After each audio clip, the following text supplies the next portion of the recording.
قائد اعظم کو ان کی زندگی میں مہلت نہیں دی، لیکن ایک آگے بڑھنے سے پہلے اور موجودہ دور تک آنے سے پہلے ایک ضروری بات جس کا اکثر حوالہ دیا جاتا ہے وہ قائد اعظم کی وہ تقریر ہے جو انہوں نے دستور ساز اسمبلی میں کی، اور جس کو کوٹ کر کے یہ کہا جاتا ہے کہ قائد اعظم جو تھے وہ ماڈرن لبرل ذہن رکھتے تھے اور اسلام کے بارے میں ان کی جتنی گفتگو تھی اس کو، جیسا کہ آپ نے دیکھا بھی ہوگا اور آپ نے اس پہ لکھا بھی ہے شاید، یہ سردار شوکت یار صاحب کا بیان ہے کہ اس سے پہلے مختلف باتیں آتی رہی ہیں سامنے، اور اس میں یہی ہے کہ یہ جو انہوں نے دستور ساز اسمبلی میں تقریر کی جس میں انہوں نے کہا کہ آج کے بعد پاکستان میں نہ کوئی مسلمان ہے اور نہ کوئی غیر مسلم ہے، یہ سب کا وطن ہے،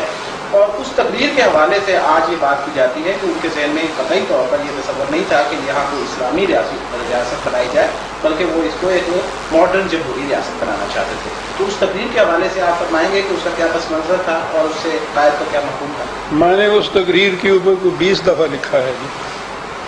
آج شوکت آزاد نے ہی نہیں یہ بات اٹھائی، اس سے پہلے بھی یہ بات ہوتی رہی۔ جو بھی یہاں سیکولر قسم کی حکومت چاہتے ہیں نا، وہ صرف قائد اعظم کی اس ایک تقریر کا حوالہ دے دیتے۔ قائد اعظم کی پہلے 10 سال کی تقریر ہے، اس تقریر کے بعد بہرحال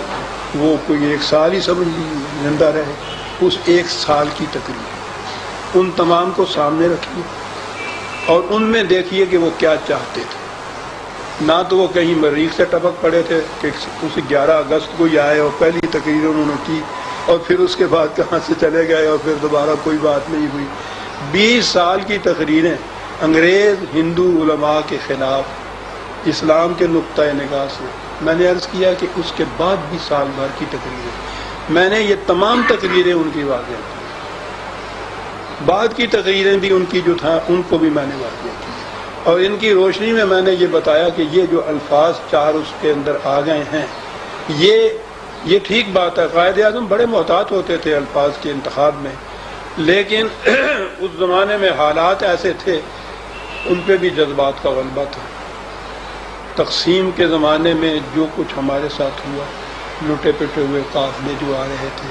یہاں کے اقلیتوں کو یہ خوف تھا کہ مسلمان ہمارے ساتھ وہ انتقام لیں گے جو کچھ وہاں ان کے ساتھ ہوا ہے۔ مسلمانوں کی تاریخ بھی ہندوؤں کے سامنے کچھ وہ اورنگے والی وہ تاریخ تھی کہ وہ 1.25 من جنیو کاٹ کے اور پھر کھانا کھایا کرتا تھا، یہ بھی ان کے ذہنوں میں یہ بات تھی۔ یہاں ان کے ذہن میں ان خدشات کو دور کرنا تھا اصل میں۔ یہ ٹھیک ہے، میں نے لکھا ہے اس کے اندر جہاں جہاں میں نے مدافعت کی ہے نا اس کی، اس میں لکھا ہے کہ یہ ٹھیک ہے، ہمیں اعتراف ہے کہ ان الفاظ کے انتخاب میں ذرا ان سے سود ہو گئی ہے، لیکن یہ اکیلی تقریر نہیں ہے، یہ 11 کی تقریر ہے، 14 کو بھی تو انہوں نے پھر تقریریں کی ہے۔ اصل میں اس میں جو استدلال بنایا جاتا ہے جی اس تقریر کے عمومی الفاظ میں اور اسی اصطلاحی مفہوم میں، اس میں کہنے والے یہ کہتے ہیں کہ قائد اعظم ایک کامیاب سیاستدان بھی تھے اور عوامی اجتماعات کی تقریریں جو ہیں ان کا انداز بالکل مختلف ہوتا ہے، اس میں ایک جذباتی رنگ بھی ہوتا ہے، اس میں پبلک اپروچ بھی ہوتی ہے، لوگوں کو ساتھ ملانے کے لیے بہت کچھ کہا جاتا ہے، لیکن دستور ساز اسمبلی میں ایک نئی مملکت کا سربراہ جو کچھ کہے گا وہ اصل بات ہوگی اور اسی کو زیادہ اہمیت ملنی چاہیے، کیونکہ وہ ایک ذمہ دار ادارے میں بات کر رہا ہے جس کا از خود کام ہی آئین سازی ہے، اس اعتبار سے اس کو وہ زندہ رہا۔ اس کے بعد بھی سال بھر گورنر جنرل کی حیثیت سے، گورنر جنرل کی حیثیت بھی تو کوئی ذمہ دارانہ حیثیت ہی تھی۔ گورنر جنرل کی حیثیت سے اس نے امریکہ کو ایڈریس کیا، اس نے آسٹریلیا کو ایڈریس کیا، ریڈیو پہ ایڈریس کیا، ذرا وہ تقریریں دیکھ لیجئے بحیثیت گورنر جنرل، میں نے وہ تقریریں بھی اکٹھی کی ان کی، بحیثیت گورنر جنرل جو تقریریں کی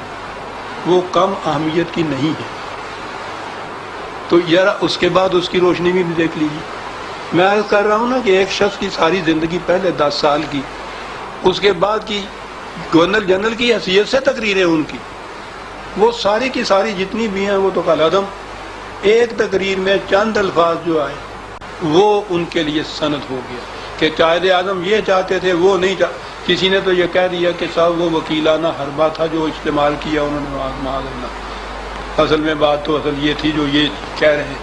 یعنی جب کسی کے ذہن میں ہو نا کہ ہم نے وہ سیکولر حکومت جو ہے وہ یہاں ثابت کرنا ہے کہ وہ کہتے تھے، تو اس قسم کی 1000 باتیں، یہ باتیں اصل میں جسٹس منیر نے اپنی کتاب میں فرام جنا ٹو اس کے اندر زیادہ، میں نے اس کی بھی ایک حصے کی، اس کے بعد اس کو بھی لکھا ہے میں نے، سوال سارا یہ ہے کہ گورنر جنرل کی حیثیت سے وہ جو کچھ کہتے رہے کوئی اہمیت اس کی بھی ہے یا نہیں؟